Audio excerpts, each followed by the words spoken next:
to wonder if mindset really mattered. I thought that success was all about talent and skill set, but I came to realize that someone who is great at what they do can quickly be bypassed by someone who is less talented but more confident. Remember this, confidence attracts, but unbelief repels. So if you have a mindset that you are average or that you never get great opportunities, without realizing it, you are creating your reality. Many of the people you look up to, they are not super smart or super talented. You are just as smart and talented as they are. They just latched onto their dream and developed the mental fortitude necessary to keep going when they were feeling the frustration that you might be feeling right now. A belief can create the disease as much as a belief can create the healing. And I go, so the significance of this is profound because nobody talks about the negative belief. And I go, negative beliefs are powerful. It's called nocebo, as you mentioned. And as I said, they can cause any disease and they can kill you. Just because you believe you're going to die, you can die just from the belief. We always have to update our versions about reality because it's the only way that we adapt. Don't believe everything you've read or heard. It just may not be the truth. There's always a greater truth that you and I can begin to investigate. Surely someone in eternity has had similar problems as you and I, and they've gotten beyond it, yes or no? So study that person. You want to be wealthy? Study wealthy people. Don't just have some panacea that you're just going to get wealthy. Read about wealthy people and find out that they lost everything and failed miserably 20, 50 times. But what they had as a characteristic, a quality in their personality is they were persistent and they kept changing and they kept forgiving and letting go of the past and kept going. And sooner or later they ran into it, and when they had all the money they wanted, it was never about the money. It was just about that they could prove to themselves that they can do it. Stop rationalizing. Stop making excuses. Stop giving yourself little watered down assessments of where you're really at. Tell yourself the truth. Are you making yourself better? Or are you making yourself worse?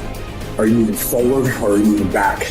Anything that you have that you feel is a negative, it doesn't matter. Anything you feel it's a positive, it doesn't matter. We're still the ones that make the decisions, and we're the ones that move the needle because no one's doing it for us. We want to change the world, we decide we're going to change it. We want to change the economy in our home, we have to decide.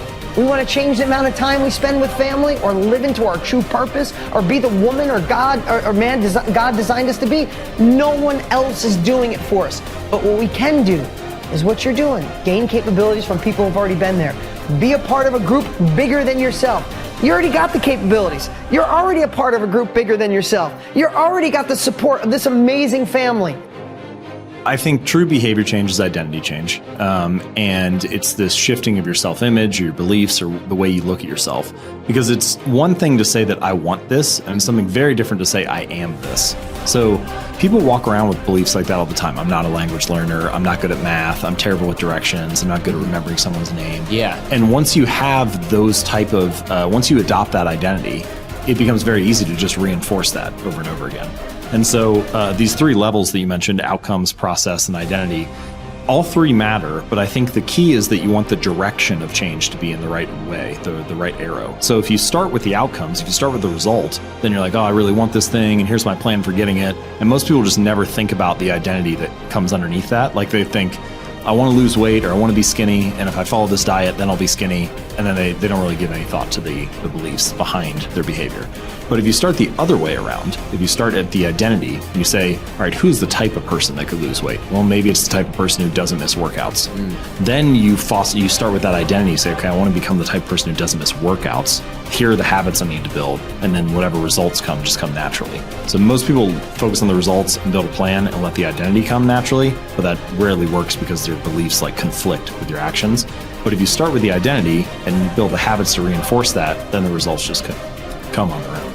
You are quite capable, and I don't even know what you earn, but I do know this. You can turn your annual income into a monthly income. You're very capable of doing that. Now, you may think that I'm exaggerating. You can't exaggerate when you start talking about the potential of a human being. Stop and take a look at the way we communicate today. I remember when I was a kid when I saw the first television set. If anybody had told me at that time it was black and white, it was snow, and somebody would appear on the screen and then they'd go away again. If somebody had said, listen, in your lifetime, you'll be able to put one on your wrist. Self-contained in living color. Somebody can shoot something going on the other side of the world. You can watch the Olympics on your wrist.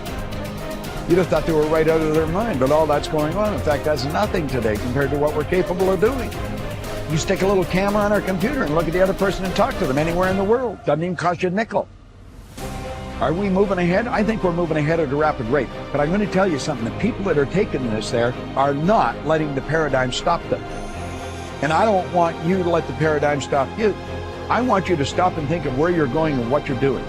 And when you go to break out of the paradigm, it's because you're using a bigger idea than what you're conditioned to. Now remember I said that conditioning is cause you to feel comfortable? It's only when you go to change the conditioning that you feel the discomfort. And when you get emotionally involved with it, you can be thinking of the change until you internalize it, nothing happens. But the second you internalize it, everything goes haywire. Why? You're dealing with the central nervous system. You're messing with the paradigm. You've heard the saying, habits die hard? Well, you put 1,000,000 of them together and see what happens. Yet it's like a wall, and you bounce off that wall, and you'll go back and live in your conformed or, state of bondage and justify why you should stay there. Don't let that happen. Absolutely refuse to let that happen.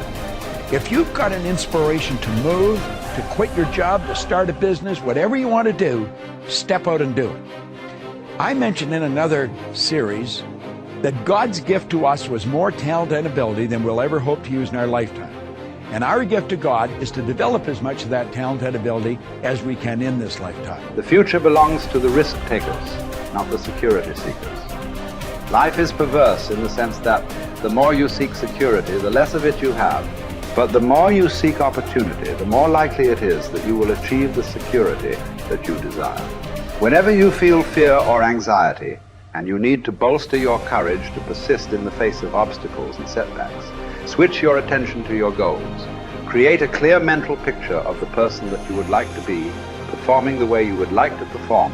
There is nothing wrong with thoughts of fear as long as you temper them with thoughts of courage and self-reliance. Whatever you dwell upon grows. So be careful. And this brings us to a very important mental principle called the law of accumulation. The application of this law is a fundamental reason for success in every field, including yours. This law says that every great life or great career is an accumulation of hundreds and perhaps thousands of efforts that nobody ever sees or appreciates. Great success is the result of countless hours, maybe even months and years, of preparation and hard work toward the goal of becoming very good at what you are doing. This law of accumulation says that life is very much like a balance sheet, with both credits and debits. Every time you do something positive to enhance your abilities and to improve your life, you get a credit on the credit side of your ledger. Each time you waste your time or neglect to take advantage of an opportunity to learn and grow, you get a debit on the debit side of your ledger. Here's the key. Everything counts. Everything that you do or fail to do is written down and totaled up on your balance sheet. Everything that you do or fail to do counts in some way. Nothing is neutral. Everything is either moving you toward a better life or moving you away from it. Everything counts. A successful, happy, self-confident person is an individual who has consciously and deliberately built up a lot of credits on his or her balance sheet. An unhappy, negative, or insecure person is a person who has a lot of debits on his or her balance sheet, because the only things that count are your actions. It seems that every positive and constructive action you engage in adds up and increases your levels of self-confidence and self-esteem. The law of incremental improvement, perhaps the most important corollary of the law of accumulation, is what is called the law of incremental improvement. This is really the law that explains how you move from wherever you are to the top of your field. This is the law that explains all great success in America or anywhere else in the world. This law simply states that a person becomes good at his or her chosen field by improving incrementally, continuously, over a long period of time.